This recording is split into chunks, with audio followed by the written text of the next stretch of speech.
നമ്മൾ റസൂലിനെ പറ്റി പറയുമ്പോഴും അറിയുമ്പോഴും നമ്മുടെ മനസ്സിലേക്ക് വരുന്നത് ലോകത്തിന്റെ അന്ത്യപ്രവാചകനായിട്ടാണ്.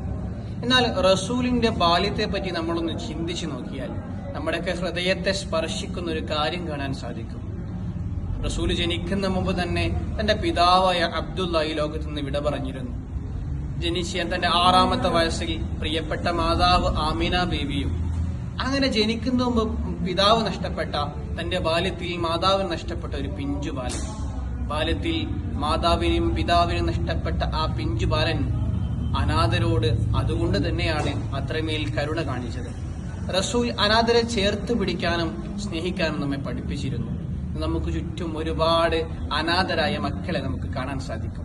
അവരെ ചേർത്ത് പിടിക്കാനും ഒരു വാക്കുകൊണ്ടെങ്കിലും അവരെ ആശ്വസിപ്പിക്കാനും അവർ ഒറ്റക്കല്ല, നമ്മളൊക്കെ അവിടെ കൂടെയുണ്ടെന്ന് പറയാനും നമുക്ക് സാധിക്കണം. കാരണം റസൂലിന്റെ ചരിത്രം നമ്മൾ പഠിക്കുന്നത് വെറുതെ ചരിത്രം പഠിക്കാൻ വേണ്ടി മാത്രമല്ല, നമ്മുടെ സ്വഭാവങ്ങൾ മാറ്റാൻ വേണ്ടി കൂടിയാകണം. അല്ലാഹു തൗഫീഖ് നൽകട്ടെ.